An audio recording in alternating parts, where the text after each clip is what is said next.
Owia Kaseɛ for news so anwumre no nsia enie ofrosi obosome da to so nwotwe wo fi champion mienu ne aduonu nsia ne bosome enamu ne ewe madarama omamu nsem bi de editie ne di kapade hufo na akonwura kruche de agumam osemfu ato no bo ase asema ma kroje se nyankopɔ nisio eno na ye beda da ni ni abobo chachechemu ebeti adapa na atwa no kreyinke afa 105.9 precise fm eno so ewo kumasi Owia TV ye wo stadium amekoma ewo kumasi ya Madaruma and some day besom and then you made www.owiatv.com Samsung Owia TV official and no our TikTok Owia TV our YouTube and I feel Owia TV our Facebook our honomo and some no I de ebremono de edimu akutini animuno ebi eni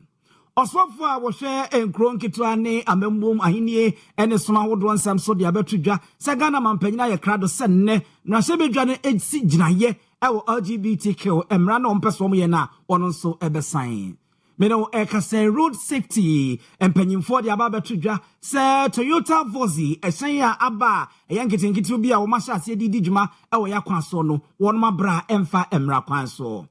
ene osofo bi nso de nano atum ama ene wono nso de nano ato LGBTQ ene ne price ni mu ensem a wode nsam de aba betudwa ede afa ho a yatena se yedi mu nchemu ebebremu Padaroma pi na ne ka we hu a ya ne se Kaseɛ yede beso mo don hwe ba ko a edi animu yamfa na ase chenchenche mfama dwabi rabang won mo asuase ene asi nkonyu yede Kaseɛ bremo sa enso ena ya Bolivia Enterprise won baduane a wo mo de aba eboa emani paduane enya ahomeka won madama ene eti baabi midin ene abusu apani osu aduomi afei Kaseɛ no nkyeremu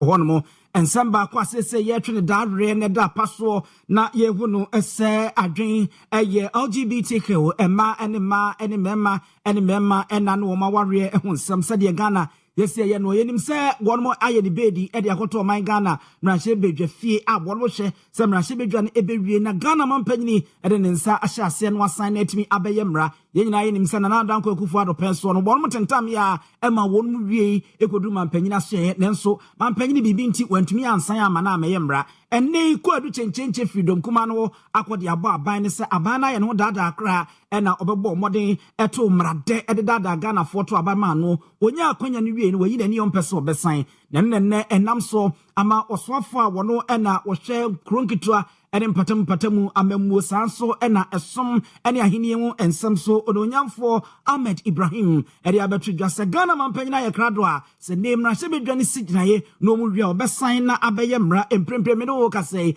okọ man Ghana mra hye bedwa fia won mo hwe mra ene ne ye ka ho aba aso bedwa ku ewo ho no eda won mo anim a won mo hwe se ombedi hu dwuma na bepie mo mra hye bedwa fie no mu wi a kia ne ke Ghana mampanyini John Dramani mama obesan mempe politics on social media and before by obia medino ya cry some joy o pass off on a some joy the chipa some radio stations a friend big on crime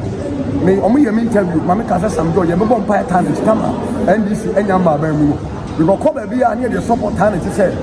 sa e mema ne mema be da mane ma be ware no ye nim so nyo bia oba be china e dia boa ama sa de betuma de be twa baroba ye no ase o tiada the don't know. Some of Omunia by Mumi. So Kasabia, the person, it's me framing your mass of us, Yamon point us some dollars. But you may be a old deal. Yam one, send your baya, Sanya man to me free Ghana. Barba, who side you with that? The Abasana, then you are NDC for. Send Omunia by Mokasa said. Put him, Sadiana man and man, Dana, I am no man. A busy Sodom and Goboria, and your cases. And it was a Jitum Masada Betimaba. As I said, and come kwa de benya come find him rase obi obesa de na se be channel saba and I say be na fi o man no because I am born Kaseɛ pa edema say Christian Ghana Christian country eni kwa se so sa man so kra nti be say ye nua be ma Sam George said na onia ba ma na okasa na ye ya sofo ye ta na titi ni di no on san kasa na ye mon pa e man because Tama na onya ba mo kasa no. Ye mu bi ye ni minim hia no da. Ba ye tumi freti ni pompa en say ye be se dem pabo ye dem eta no ti. No tumi tina so be ti ma stop sa dem. Ba ro ba ye no ye hu ni bi o. So to ni Ghana Christian country. Eni kwa se so sa ne man so kra. Nti be se ye nua ba ma Sam George. Said ye na onya ba ma no kasa na ye ya sofo ye ta na titi ni di no. On san kasa. Na ye mo mpa ye man ko. Tama na onya ba mo kasa no. Ye mu bi ye ni minim hia no da. Ba ye tumi freti ni pompa en say ye be se dem pabo ye dem eta no ti. No tumi tina so be ti ma stop sa dem. Ba ro ba ye no ye hu ni bi o. So ma kana no tuma o mie no no. Basically 10,000 Ghana cedis. Yeah, Kofari by one that's a for friends house solution. Power Ministry International Apostle Solomon K. Afram. Emfoni ene ekokohwe yi wono nso ede atodwa se de amutie nsem na hye bedwane mo enye ha se ne be ya wono betimi asigina ye ne mra no wono otimi aba na abeye mra na yenkotie yewura onwanyamfo Abed Ibrahim a wono odem kronketuam ene mpatamu amamu nsem so no ne nsem wono nso ede tu edwa no wono nso akasa ama se de yenyina ye nim no wode atodwa se Ghana mampanyi John Dramani mama nye no kreda se de free edom kuma no wono maso ye ba na wo mote adankraya musa mampanyini epese wode takyeremade edada Ghana foto abama no ne obenya akonwa nitumi wiye nitinu wayi nani no mpese obesan no wosenya no kresa ada ene me ne wo kase wo ko man Ghana no ahye bedwafia baso bedwaku a won wo hwe ya mamra ene ho emramu nsem so no won mo na nsemi akoduru won matifi omuguso mbobo ho enche beduru man Ghana no ahye bedwafie won bewie wo mo de na wo se acha afi nkwawie no na Ghana mampanyi John Dramani mama wabo modern assign ama eno so abeye emra ewo ehonomo monfanche ne enko anim ebresem ye nyasamfo nyina yebebo na yede akyeremo ewo ehonomo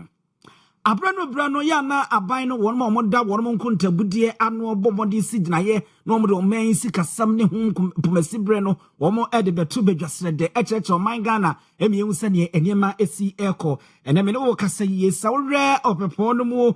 eba edibesi ne oforisuo ya won pomasibre no won mo de abade aba ene won mo de bi de aba abonten na won mo se sawre bosome ede sade ya na oman sikasam ni nyini mu ya na esi kwa won friends a monthly indicator of economic growth eno ye MIEG na eno no mu kiremu a sese me no kasa yie se wo hwe January bosome no mu a fi champion mienu ni aduenu ensen ya na gina ho ede ema wo hani chemu no enso echipo enumu ewo ni nyini mu no nanso se wo de ba na de toto eneyi mfi champion mienu ni aduenu num no eho a na se no so egina mo hani chemu no nwotwe echipo mienu ewo ho no a bibia ekire se ase afedie ni nyini mu no ebontepu akakra etwe ne nase a entimi enko so sa wode toto afi etwa mu no ho a na ebra won mu ebu nkunta no na wo mu ekire mu di kosi ase no enchemu no sei ena owura irisu alhasa wono eye aban kontabudie panyimpa no wo kire nsemu fae.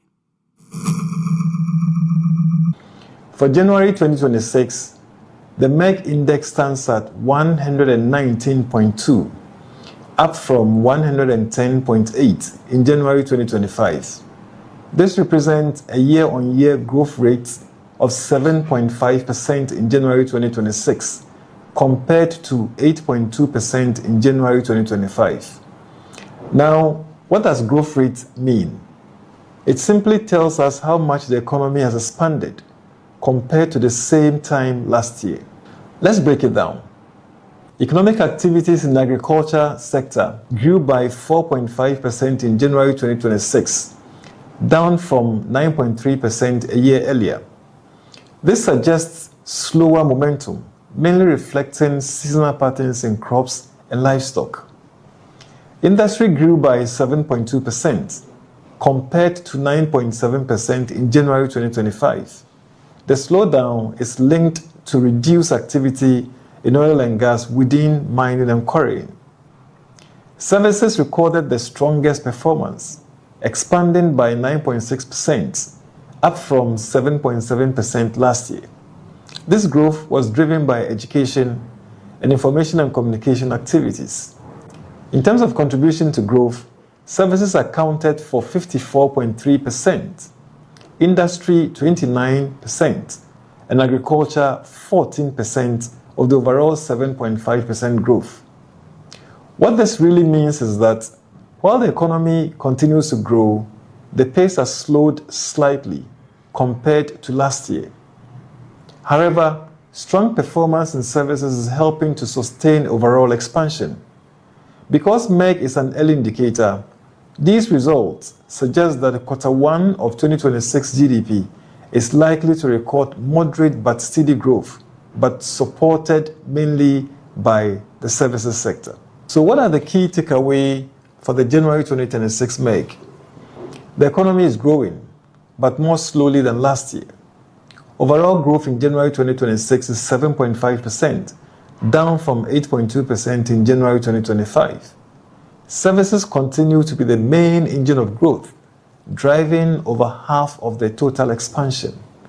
Industry is still Abujafo abaye kontabudie ora Alhassan Idrisi ona yetraining ka wochem se omanisi kasem no guso a enyini nanso ni nyini ne sade ne esi eko from no SSC de a trend na ase kakra e won ma enti se mfichia mpimienu ene aduonu enum no yento aso na yemfa emamo yenyina ye ni United States of America womo ene Iran ye wono nto kwa chemfo masesa ede asoaso amanam se asono mienu enya ntokwa e wokwa yemu a honua enhaban ene homa aka wono mo no mudi abededie na omusi apene nenam so ma ho ntansade bia besoa adasa man ditiro bibi man maga na man yaje de ewo ho enam so ma yenyina ye nim sade fom ho esi hurihuri a eko eno ada de betu odwasa wo mo de na wotwe mienu enafu amako edunan e de esi wono ma wono pre no ma benoma so ndwabuom sane ebe ya Wamade Santo kwache jeje ekosu yedi beba ewiye wo hono abra John Donald Trump ene Pakistan mampanyini wochemo ne nadi nkomo no mu trotro adwese so adwama mu ne ombeye no no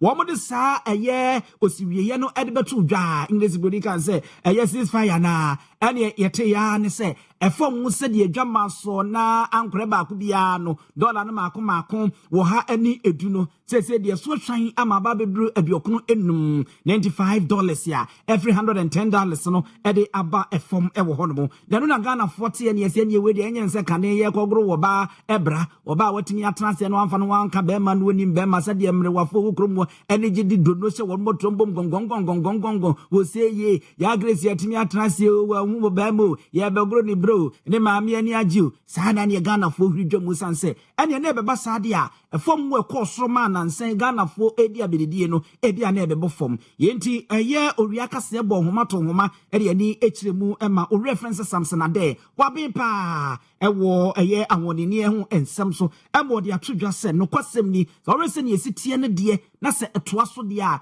ene enye nwanwa se ebo foforo di ani mu ebeba no no efom no so betepa announcement ni ba se after the US and Iran adjatu se omo the ceasefire na omo hwe 2 weeks preparation for ceasefire no ebo no started from world market no free $115 no by $100 per barrel and the peso asaba 99 no ya dey good news e ma ne ba for it is omo ya bibia wie na de ehia pa ye say omo bie straight for more so tumu a and ebo no bet masaba from because e benya enough full free middle easter bedwaman so ama ebo no timi aba from yeah free me say Antwerp and Rotterdam Netherlands and yeah credit free but how na almost enya free 20% ni free yeah middle easter first rate for more so na eba hono mo eti banza na ama ashort wo hono yes after tema oil refining say agina ne naso a refining eti eno so no betimi refining 60% yeah fan wa ye nya no memu ase it means that the rest of the 40 no this ye kwa amono ne kwa be so eti the betimi sua free to kwa mu ye say ye be say ye di sika be shem na tema oil refining yetimi biem na etimi every 45,000 barrels per day no akobia be 80,000 barrels per day banza dia betimi aboa me penya be 100% fan wa here bibi ba say ya na ya kasa ya tuye de ha say ne ya nane no ha say ya nkwadwa ma so nkoto entimi so o my Ghana so wa hode de but betimi ma 60% here because yeah the maximum capacity no should be 50,000 barrels per day but endru hon yeah 45,000 barrels per day it is a percent asun ya dia this yeah threat the money ba mu e de ko be 80,000 70,000 barrels per day almost to straight for more so no epono so no me no ka say ship makuma ko 20,000 ɛna aka wɔ pono so a ɛyɛ petrol diesel ɛne de aka egumanka ɛsɛ de ba by Iran for no edi tua kodino say ye ma mu ntwamu wa se mu de twam aye documentie omo ewo epono so a ntokwa starting nyina na 20,000 ships ana aka wo honum a ntimi ntwam Yetini kan Yera Samson Adea Wabe Ewa Monini Nsam Yedini Nkoma Wochem se enye se bi omode abanka baby e dia to Strait of Hymns ye kwantempo e da poso a we ran one more day eye suchema wo do fa so nemu mu no wo musuo mpo se wo mo do suchema ba befa wo eno ntimpembe se aduru no eye suchema so so fom wi bia won mato santene won mo twen ne we na koba ne ntini umbetimi anya akwanya na wo mode epie ewo ehonmo Abuja ewo efom nsemi mu a na ye nyina yete se VIP ene Juan won mo e de aba betudwa se ene day won ma hyenti ade no won mo tutum se de ka bom ma ne dada no a wo free enkran e na wo kokumase free kumase na akọ wo tamale sunyane ade a won mo di bia tototo so a kumase atu nkran de se gi se okura empem wo ha aduonum ansan watumi e de akọ e wo hono enam sai no so ama me no e kasa yi Ghana Private Road Transport Union eye GPRTU won mo so de betu adwa abokoko se GP ye VIP etimi eto won ma hyenti ade mu dia na no won no mu di ka pusu won Kenya mu so pusu nyaka o so adota won sra kroken na nso mpanyimfo ko won nsra ba mu ene won bo nkomo mu di osiwieye esiye na nso sa na beko na VIP dia ene won nso ade won mu ntumu no ebeba wo ho na won ma ba behwe e wo ho no ebresemu no yenya owura na ene ni bedi nkomo na ebisa se so eye no kre se won mo ena aba abonten ade nsem yi abetudwa na neya Strait of Hymns wo abetwadwa se won mo ye ntotoye na o mu bie mu de ato ye fom yi eba fom wiase adwamansi ede adiem na o mo ye de afa ho eno nti yenko yanim kopem se Brian sa ebeka wo mo ewo no yade ni chemu ewo Road Safety Authority and RSA na yakwa won mo technical working committee se wodwani chemu a won na won mo ye ntotoye ewo yakwantempo awodo enam so sade be obi abetimi adi akwani aba ama niema akọ kama ntinhyehyɛ ne homra awodo nyina na ewura saa asoye wonma wonmo mbomode gine wonmo ni fiko no mo de hwɛ nsɛm ehwɛ hu se we da ha say technical committee no wonma trase enesi ebehu a yewo ehyen bia aya na nipa eta afa wo mo no de esokra na abro so ye nipa nso ebi fansia enom ene ade ewo ehonom na ehyen no edi eni Toyota Vozi vehicle na ene na monten so ene ekumase anom ebi ko abu akwa ebi ko nkranum nyina ene nkrotuo ne ntwodo ne ntwada ahodo so wo mo kwotena se a wo mo koye nhwemu mapa ehwe se ehyen esefata se ewo se eye adwuma ewo ye kwantempo awodo eso nefa passenger fo de wonum ko wonum twodo no mo ntwada so ana na no na wonum kwotena se gine wo mo ni hwemu no na mo de aba beto dwa ene se wonum abonma to homa apɛ adwumaku a wonum ye saa ehyen na mo ne wo mo di nkomo wonum ensam mo de to wonum anim ene se ehyen no botae ne enye hyen a wonum ye so mo emfa emeye akontudwuma asem wo emfa nipa emfa nko wonum ntwodo no mo ntwada so na emum senti mo ye hyen ne se abusua kakra bi senka abusua panyi metie yie ebia me yiri bi me ma mienu bi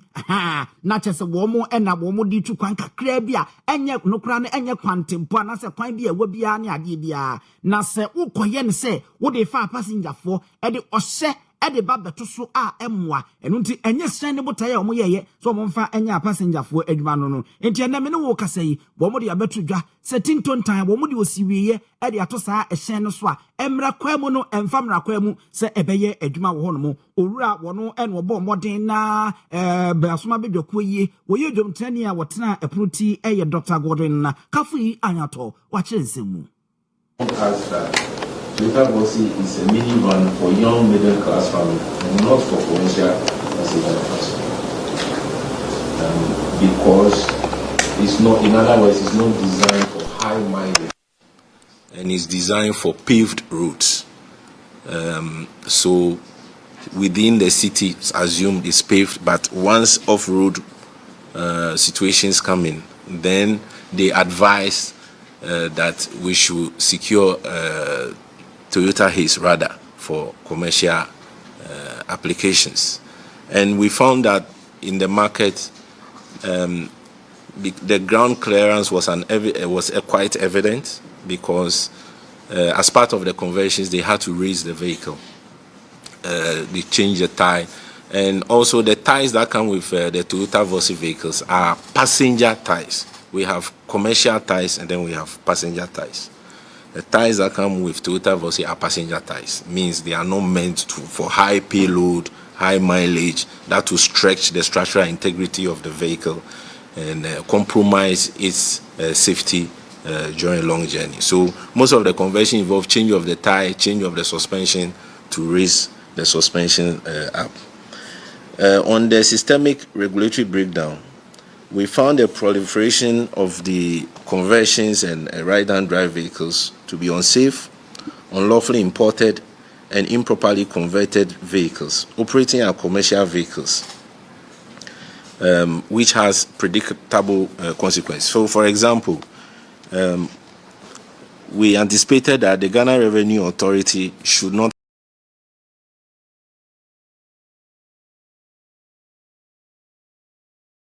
one more epono eti ne Dr. Gordon Kafi anyoto wono ena yete nenka ewo ehono mono abusia yeda so ewo sen ene eye fam hu nsemi ya na sede nyina ye nim se wo mo se wo mo di ceasefire osiwie ede asi eko a ekoso US ene Iran won mo ko a won ma ko be se na wotwe bienu ne me nsa so ipam pempem ankoma ene wo mato ananom ebonse do ejapade asede ye kan wa se benye ye ne ye ko ma no so na ye ni Yera Richard Kumado ye ne no akodi enkomo ne ebisa ne nsemba akomienu bi owura wadar masa wotemi nka se owura ne America ene USA osiwie ya won mo se wo mo di sintokwa wo mo ekwi so Iran orem pacho wadama se utimi nka entokwa Iran any US won mo akon be se na wotwemienu ne miensa so nei wo mo se wo mo di osiwie e de asi so we ye betimi akase e de ahomeje e de brewi ase ana. No, for years on my Ghana your major issue the prices of oil. And it's 10 days and I said 14 days pause and the Bemaya Kwana Yabenya oil like affect your prices. No, that is our priority as a nation. For other nations are almost depending on the oil from the Middle East, almost a bit more in several ways.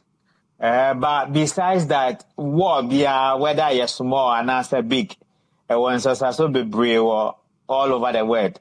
And nobody wants wars. You better use diplomacy and dialogue. And we don't know what is going to happen after the 10 days and after the 14 days. We are waiting to see. And Richard Commando will be betting Yakase, send you and Tokwano Neria na Bayana. We don't know what is going to happen after the 14 days and after the 10 days. And we'll wait to see. Last year, when the same war started, it took about 10 to 12 days. When I started here, it's over 30-something days. And you name what is going to happen after the 10 to 14 days are paused in the buyer. US for the 15 points buyer. Iran for almost J2 and almost 10 points buyer. Out of the 10 points, Americans need J2 and almost ceasefire in the buyer. We are waiting to see what the negotiations will be. Pakistan is doing a good job, and let's hope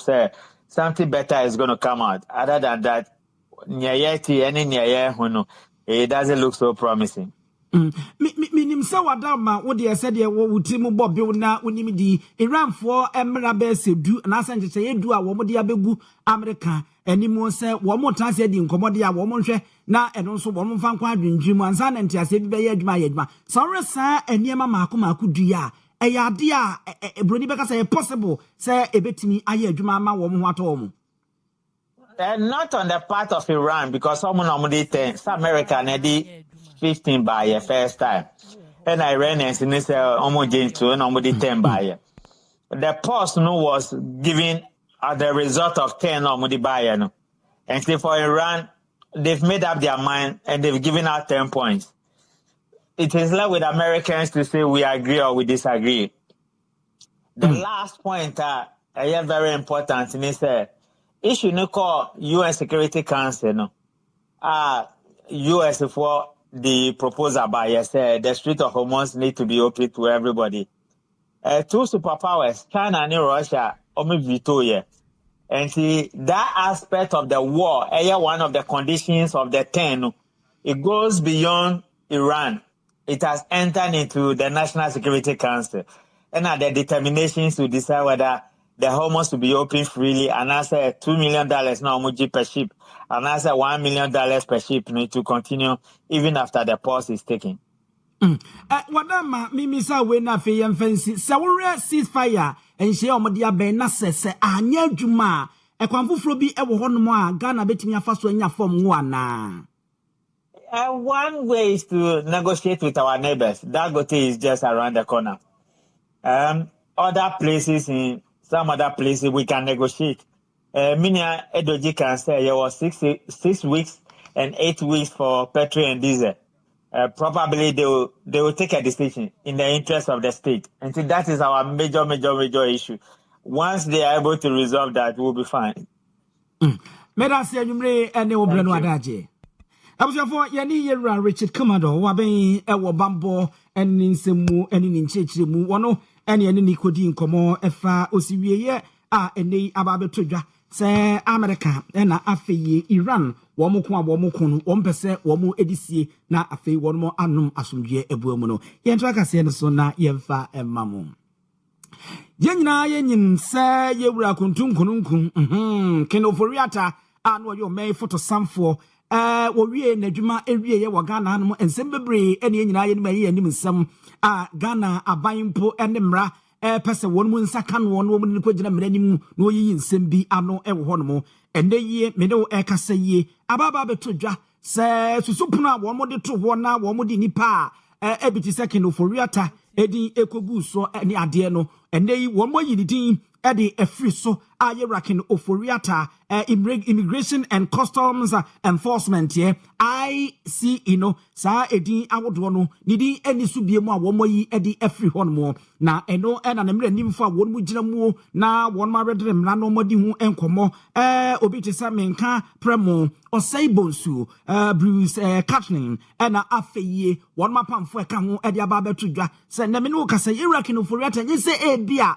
Sabio wakoto bi mu na na sa watwetuo e de akokum obi enye bonefo sem bi ene da no so na emom se de aye nyina ye nimu no no eye nkrata samo ene sane e wosi eti US ya enwo nsam ebeto badwasere de no eno nsam na ekoso yi ena afei edin a ekoto ba bia na eni kwase kokoto a maboso yi eno na neyie wo mo san wo no mo yi ni din e de afi so ni nyina mu no se de ye nyina ye nimu no no kwadu awodo a ben de abono ebo efia no eye strategic mobilizations limited ye ebeto dwase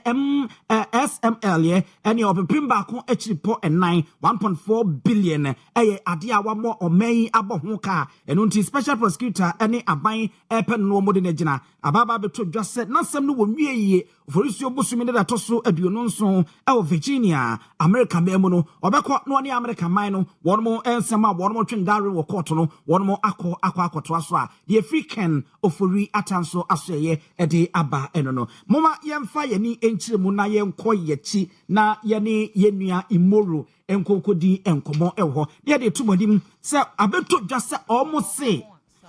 okay yene samu amu an ekodi nkomi abeto dwase wono eye kasamafo panyi abedi achire pa oko GP out ya abeto dwase omose se VIP eto ahyentiade mu a wono so de no wono ebetum yekobisa sense de no kra owura me mo adwemo akwa baba Owia Kaseɛ so mejo so sa wapomu ye de nyame ado me ho ye pa na so aya no kra sa ensemi a me de atodwa yie efi GP out you maso ye na mo de aba ya me da se ma hinchia wono wati fo nyina nyumbre ya no kra se ye din ko mo bi atisa na ni nchire mu nyina ne se ahyanka dwuma na ye no se baby aba beduru no fango bona babedu spare parts akudu lubricant ne taxes ne ade na edrum pempenso a na yenso ye ne abani nyankita hudie se wanhwe na nka fango no wantimi anye bibi kakra mfa ho se nka bia ne taxes bi ojejeje wo so no wantimi amfa kakra mo afode ma fom dia ene yenso na esesi yetu ya cash into abom if you say percentage threshold na ye hwe ansa yetimi aya shinchabo ho nhyehyɛ no atrakra san trabium Ntiano na emse sa nkomodie koto yeswafo na nim honorable Joseph Bukari Nikpe ma ekoto na nim no so ka so yes nkomodie bi sa no emse eseso ne yetena se na enya ehum kitahodie ne yehwe na yehu asem ni nyina pomasi bre ebise ne yende na ne yehwe anim ne se nkafa ngo bo no beba foma yenkoto ye ka chentuabom nti o hwehwe se nka ne dadai anka ne ya hyenkafo ni nyina ewo ga na nyina no ebehia and say BBC was the president after emergency cabinet meeting. FIA Jens and Semi was or Monshe, no more crime befaswa, Elbeboa, and the Asoyans and Nano. Into Ebeda, sorry, I yet now VIP for the kind moment there, or Marco took cash into a boom near so Debbie. The Cobanas are now quasi a coha drink a crave. He said, me I know more corner, Jens, your cast of coho. Fango no motor, Jens, to be spare parts or motor, a beer, Jens, Jumedi omudi ne bia ne ensuedi and the yen nyina so ye air transport ministry nase it is akoba ne say Australia ne say yen nyina enya abotre na yen hwe na yen tenase na say ya de afa ngo bo ne beba fom aye hunu say aba fom nti yen to so enya de beba fom so de na eja yen nyina tenase ne ehu percentage e be to so na ne akoya cross board ti so mo ati me hwiri di kan na sa ban na ntime ene o manka na o man chance nsan de na ebegina de na eja yen so esese Yes, near to your cash into a boom. If there Cobanesa na ama pressure Kaseɛ na babeda so and I'm said ya Yashenka for no so muko adwuma ba mo sese sika bibra akotofu no. Ya no ne nkoma ye beti ya. Ajamwe na we no na mo so de ye mo ankasa mo de mani kru Teresa amnu mienu santa mo ne maso ahwe ate ehun se VIP ampa won ma to ma hye ntiade ni mu ana. Oh, am say ntia ye nya ne se omunya enhyase enti no yesusu se enkomodi a yedi yese aban ne hwe ne omuni nkomo yesusu se msesa nkomodi no na amabia omo enso enhyase but we are still monitoring ye hwese bibisa beba na bi omu nso kra no osoafo ne ka se nyame adom akina na oni ye behia e wo yensem no ho nti akina ekohia ade wo mu bia no ye behunu be mu ne se ase aban no mo de wo kwan wo mafaso ni mu edi dwa no wo ni mu ni yes wo dobi tan bia na ase media mimi hu ne se bi mu na ya asobra kire efise ye nyina ye se se na se ene ye nyina so ye beto ase ntuabo ma ye one process ye nyina ye fa so anse atum nti ye beko ko ba ne se na ebi de ede mra be show mo se matu sa na mo mi emre bi atwam during the previous administration ye wura kwaku ofori asia ma ne mre so sa ene eja VIP for greedy kan eye bibi etisa omo frɛ omo emo ne omo kasa emo mo twisan enti no enye se bi a hwe no etan bi edobi na mo ya sobra kire ene bi mu eye mamisa we twato na minya kwa sa wo rese de ne wiase adwama petrol bo no ahyase ba fom no a enye mirika na ese mututu no ntamo munya abotre na mo ntwen kakra. Oh yes, enu titi kra na em se ya twen abesi ne yo anka sabri ameno kasenka shintiabo nki atumu da na ye nyina no ye nimse ashintiabo kosoro pe na aka bibia na o man mu ayeden tinam se ye kurekura mu nkakra na nka ye ne aban no ka se onhwe kra na nka etu bi ni ade obetima ye free so ni ade nyame ncha de ye kra ate se ye se America ni Iran for kra em se ntiase ya bom ntemma ntokoi omu twa so entire ye kohia na se ye ntiasem bi free aban no ho so obi a waye bibia ma fango bo no bafoma ye mpepere ye nkora nkotuka chintuabo Ajasa amu ameda sepa why anyone come bo Owia Samuel amu awono eye kasama for be de akire okọ eye Ghana private road eye GPR2 one more ahye ya wono na ye ne no akobo nkoma wode mu nchemu di ama Ghana private road transport union ene ye ne no akodi enkomo ye nkoso na ye mfa ye ni enchemu man Ghana mrahye bedwafi one more eku a one more transe no mbesebese enyinwumaku ombesebese wo man ahwe bo mu nsemu ahwe nkratamu emu se enema mu da ofan anase emu na ofan make a public account committee park here nene menu kan wo man one man wa bo di kopie mu ewo esirem mantam ahodo no mu no makobo adwuma wadre no mo ne mpanyimfo ani ntini awetworo akotena se no ma hwehwe bo no mu ensem ewo no mo wokọ amentifi wo no beko mentifi do sa enso na esreso mantam mentifi epoye wo no beko sa so na epoye atifi emantem wombeko sa enso na atoye emantem ehonso womo de womoni ebekire wono na womo akwa se no mahwe na ni nyina mu no esremu mantem wo meche northern region na nkasa na wosoafa wono na wono mu na wono na eba eye bambon nsem so a woyeti brekese a wotua ano wo ho abo wono ano ba sa wono ntrase a wono ba no ma betrase no ma bese awe ensemu no wo hye wono bo se ono out of Ali John obedi obetum bia se wono bambo ho nsem beja ne nambo so pampe no matimi aye adwuma sene ese efata. Nobody's here to reach hand anybody. They're just here to find out what we were doing. It is our own things that they will ask us about, and we need to explain and then convince them that what we did was the right thing, and that ends it. And so my DCEs and their maybe coordinating directors and other officers that you requested you need, they are very ready and waiting for you. No nyamfo waye esremu mantem soafo northern region out of Ali John ene etedinka na ni nyina mu no jomtani edema saba so abedwekwe public account committee no nyamfo abena osai asare osi debut yese ebi ombetata obi ahian apopo wo mani ede akire obia na emum ni yidwomu nti ene o maba wo mo de papa yo ene de beye adwuma ewo honum reports College of Education utilization of Justice Assembly Common Fund Assembly Nankasa Omo financial statements for the year 2024. And secondary schools pre-tertiary education fund. Your share infractions are Auditor General no aside Omo Ewum. Yenye bet naha yedi kaini a share na yedi ababon. Se no ma church enyume muntia ekoba nsa na kwan bi ebe faso a yebe boa ama nyoma yesisi entimi ensibi manasa asutwe bi eda baby esese yede man so na yenso ya hwene yede amane sa yebe wie wa ha yebe kɔ Kumase yebe free Kumase yebe kɔ Western region the Western region so ane yekɔ Kuforidua eno sa ane yede wie reports ni nyina wo hwɛ mia schools ni bebre wo ha projects ni wo ha astole wo mu se esese implementing agency no ehwɛ na ye ne de o se ministry no so eseti up kakra na ye more proactive na eboa na sa ane me nyina so edan yetimi eyi free honum ena ewo ho biom ba ko so a eba en sempen bebre no so omo enti assemblies no enti omo mrani ye dia ka ana ye dia hyehye afa assembly se ne mu ba ye common fund omo ndi so sa wo hwe ya ba ko bi ye se mrani se wo ye assembly ye se so de sika ne ye de bro no be 75% of that eye infrastructure projects then so who the course so 95% or their consumption inti se your district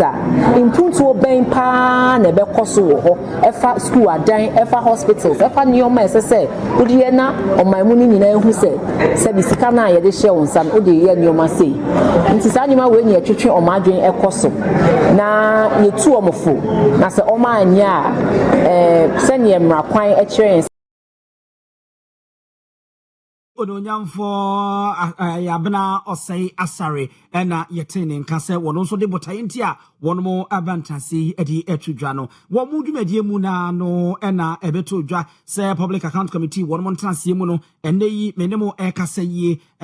owura Samuel ata melsie a wono eye ekuo eba wono mo ko atase ababeto dwa se na Numba South district ye ene menemo kase sika botne be se Ghana sika yi empem aduosia 60,000 Ghana cedis ababeto dwa se wo mu di bodwa data e wona Numba South district wono mo besinne wo mu ni krata aba akokra a edi adanse na no mpanyufo kwa atrase no mbetrase na district finance officer DFO eye na Numba South wo ye na adwese nko obebbo mboten na wachechi nsemu ene ade na so amfa ema owura Samuel Atamils eye enkane Ghana mampanyi nyankopon fa ne kransie Professor Atamils ye ni nuayi wodi twedwa wochem se ade a won maye no won ma no betimi anya ho nsunsuaso esanse won ma nhwe ye adachi bia no economic and organized crime office yeko a won mo ni chirikata se prayer ne kankan no won befra won mo ama won maba no ma beyi won mo ano ewo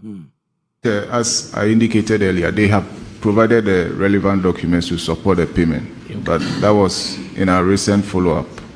that we did. Yeah. Thank you, Chair.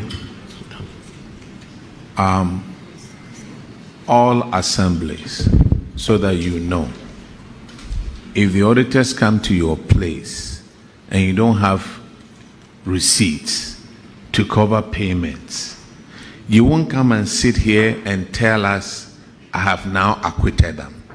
When you are coming, you come with your refund receipt that I have paid that amount of money. That is all we are going to take. You spend 60,000 for a DEBA. No receipts, no invoices. Government's money, you take 60,000 to organize a DEBA, and you don't have any receipts. I mean, you gave somebody, provided honor certificate, 650 Ghana cedis, being funds to transport disabled equipment.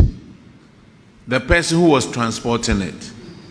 couldn't give you a receipt for 650 Ghana cedis. Being funds to support a PWD with medical bills payments. The medical bills that you paid, they brought you a bill, didn't they bring you a bill? They did. And they gave you a letter for a request for payment, not so? Yes, please. So get a receipt and then put it together and give it to the auditors. Hey, are we so big in our offices that auditors come? We spend the money anyhow? We ononyam for yera Samuel Atamels wono ena yetini ka wona ni nyina mu no district finance officer DFOE wona Numba South district here wo bo modern say obecheche nsemu na wama ba so bedwako ye hu kwan ye omofa so ama 60,000 Ghana sika yi wo mu edibo say dwadata no. Honorable Chair, the DEBA was in respect of the visit of the then Vice President to the district.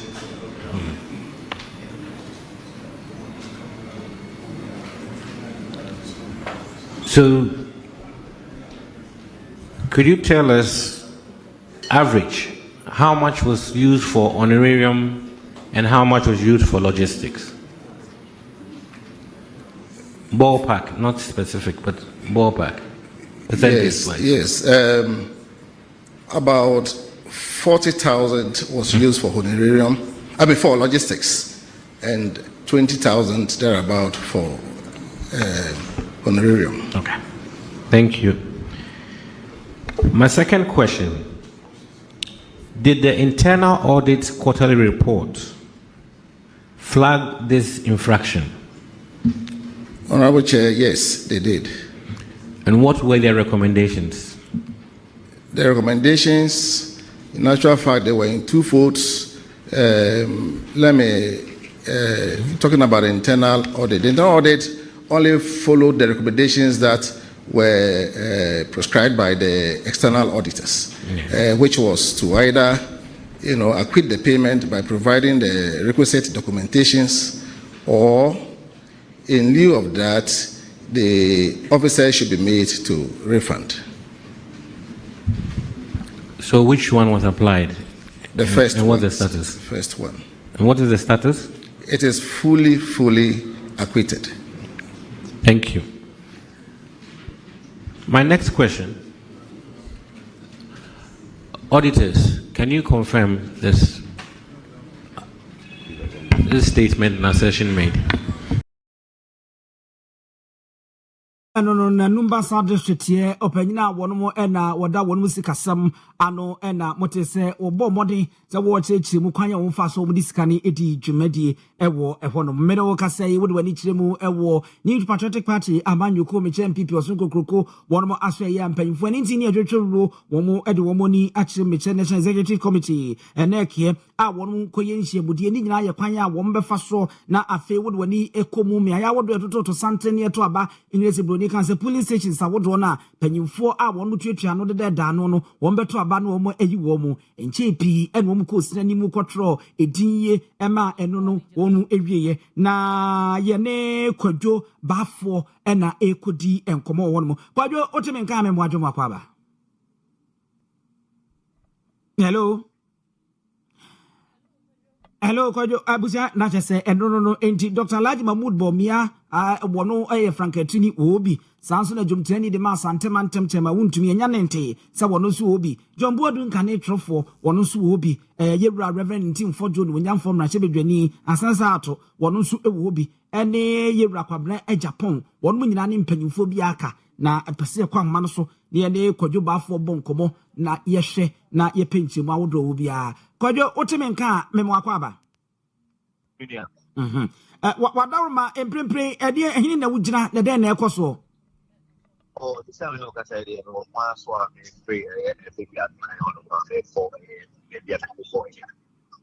said we ka kan na omoye next week our headquarters so you say almost two presidential primaries really no party no through general secretary a press conference and to just say January 2026 no more about your general election from the electoral area polling station 120 regional and national na eno na ho ben as the was for national earlier on, what the kind of time people buy, or what some people are question to the now, a more on some kind of reorganization of registered new members and members of Apollo. Now, more membership driver, almost to many people we member of it register online. Now, online already start, maybe our police also, maybe an answer will be now I catch out. But why online area? That was our back now online. Or certify when say only online registration. As specific now specifically. And you know, only be bound for the validation. And so about the validity over polling station now. Send a baby who's a funny person register online. Send a baby who register online.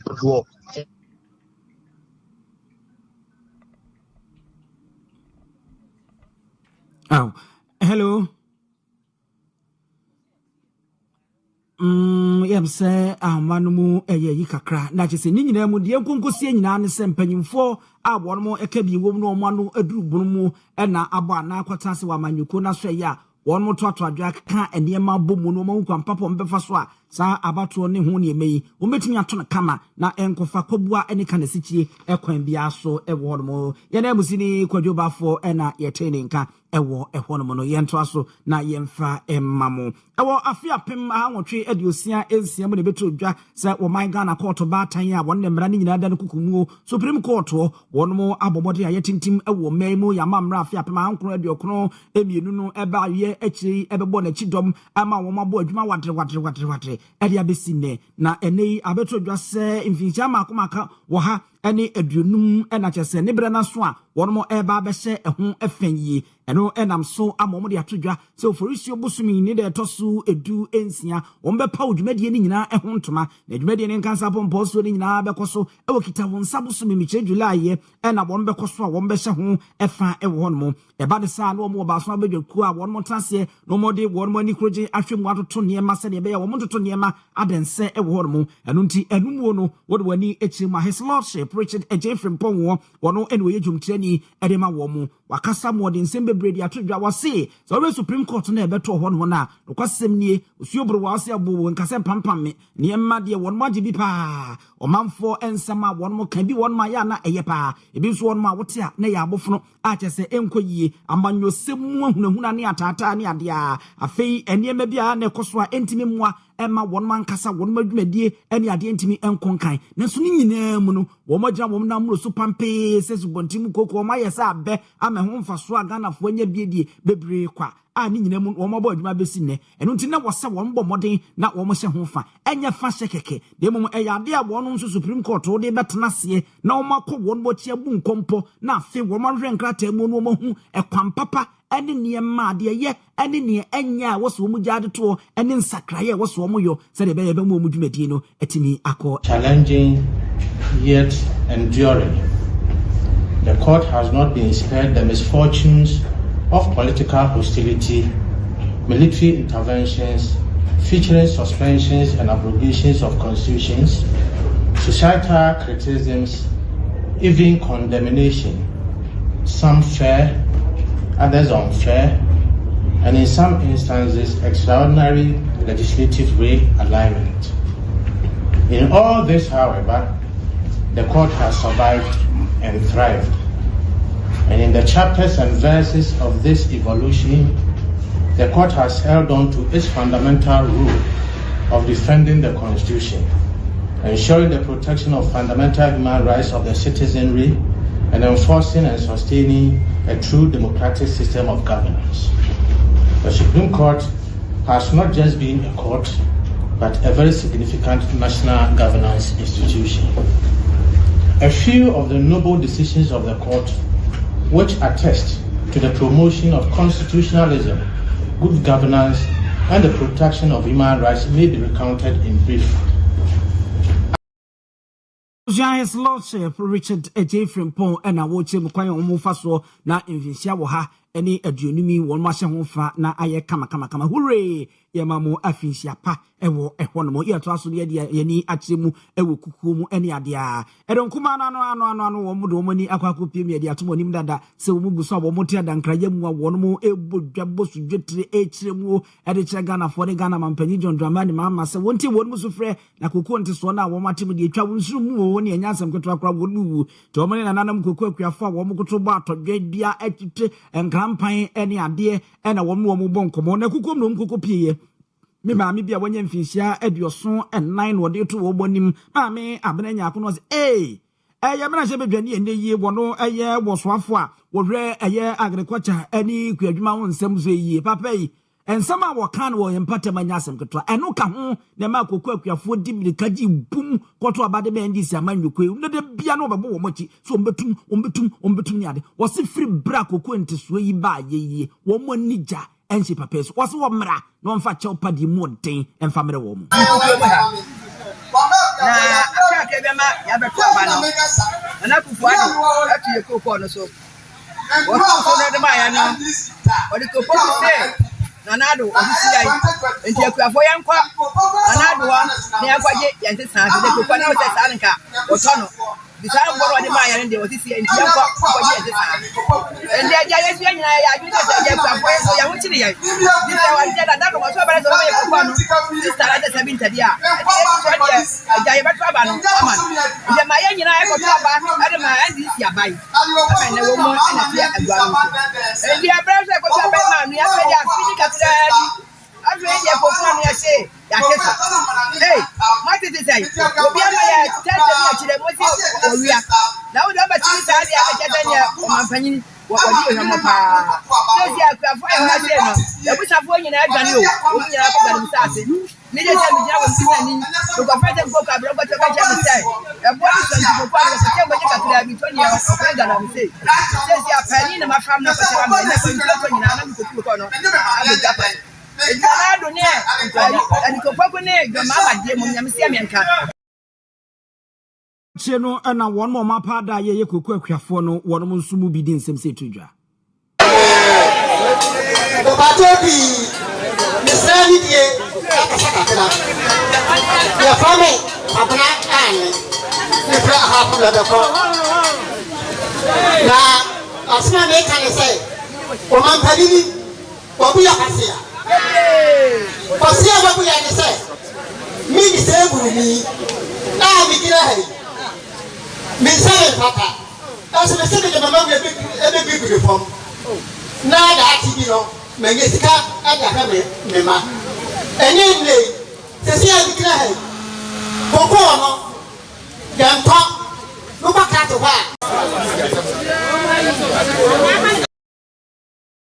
ba kokra de ekoye duabo wa frensio aba worum na sebedwani ye frense ononyamfo erikopoku wo bo ne dua se grama me wa ma bia ko ya bragu ya mo ye dina me gasa mi ami wo hoy dafra me tu aba e ma NDC da me tu aba ma NPP ba eye 2024 I go back some of the candidates in our house. I'm a minimum mammy, Yabusia for a Toya Comaso. I'm here for 2 about him and he go open in the end. Never did I make us. Maybe a piani. Baby, young Sika be a wreck. Men Quabank about this car. Then Yabusumia, maybe I am young and young Sika. And you are putting your mamma and this abandoned there. Say, what Marco about 6,000 because Abano of this one, but we are done on 9,000. And you have a young crowd, I'll say 6,000. That's 6,000 at Tomacumasu. I'm a minimum no for 2 Abama. And then the back is here. But then you are from a 7 or the go school. You are Mantamo na woko garages association jomtani Abdul Malik wase amanfo nyase yemu modeni emfechita emfama womo womu suansa no dwuma no wase se eno mom kra boa eme enwuma emaburu nya binye no etimi sia no kwa menwuma eba ora Malik de adestedie de ato mantem no soafo ene nananom se won momodin no momra wo monsrabem ye de tu the whole ni padom na nimu ni se omontra no momwa adwuma suafo because inside adwuma ohwa eboa obi ani ho bekwa kosua adwuma wi a obeye burden ama abusua na obeye burden ama nipadom nyina nti enedai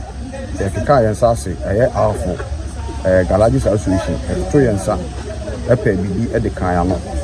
nti ye na nyina kire se ye pese eye unity nkabom because nipa bibia obeyibia unkuta dom a untimi nye nti mpanyifo ebe serem sababia kasafidie koduru bia na ebe sere se omofo mani nkonsa na dwuma ho especially mechanics eye fita dwuma yes ye wo mre break akra ye hu se fita dwuma boa no aboa nipa bebre eye nsa na dwuma nti we de me ye chairman wo already se agya madaroma obi a obetima aboa ehia asase asase ete so no ankrankra biti nchen okwanche baabi kota na etutu biti mfichire ne pamo mo ne nasefo timpanyifo asabe mo ni mudi na mukura di yesere mo se madaroma mo beso afo region ehia garage kese a ebetimi dia mazi ama yenuanom a mo tete baabi a yetu omo ne nasefo no omo nyina betimanya baabi atena na ma ankrankra hu adwuma sua so mfaso ya kire nkwara bebre adwuma bebre mi amigina me kwala akra buru no jomtani abedi akira wono nso ewo ahafo garages association ye owura Dominic Jamra wono nso ede adesede ato wono nyina nim se wono fa biakoye ene kroye no betimi aduru baabi ompeso omoko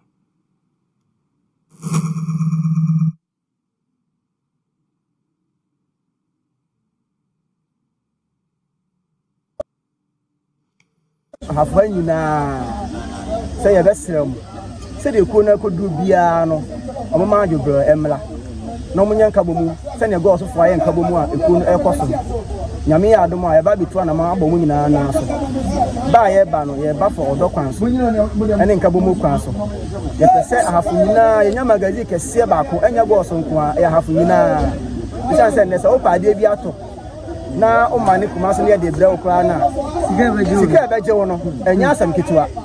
ase o mazi wa go so na obi frisa nkwa we na kukuo membe to ade wa ha ya kwa no nwa tie ono aka betinya ba be pede ohia no ye de no de akọ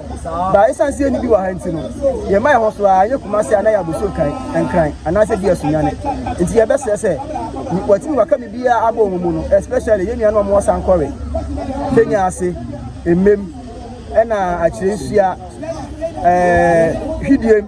bechem tachimentia ye be serem se omunyina no yamfo omunyina hye yase ye be sere se omunka wo homu ye be bo mo na so ye ba isiesie bia panifo e de amayen se ye famla wo mo na so ye hwani isiesie na asundie ma no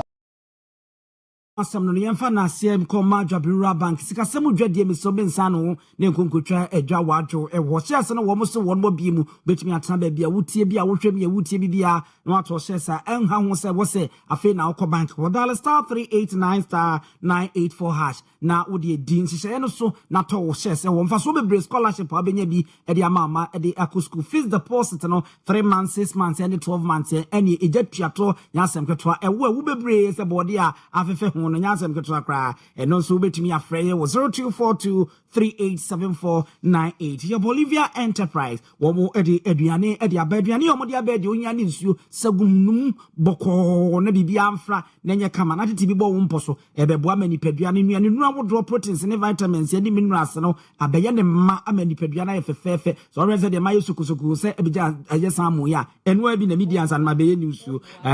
no eti obetimi afre wo 0242878090 and 0246010150 we also fully alignment here but as a kwana so bidi any ebusia pani osu abiomi o se fo ne ye Benedict Asante ye boa e won mo ya Grace e director sa enso ena Simon wo ena afi Mr President here video editor ne sound editor no wo mu nyina ka bo mu kuku ajando ena afi akoso semwa omno mu kuchi nsem no edi group no so ye ma mu nyina mo ene hwa waji ahene wa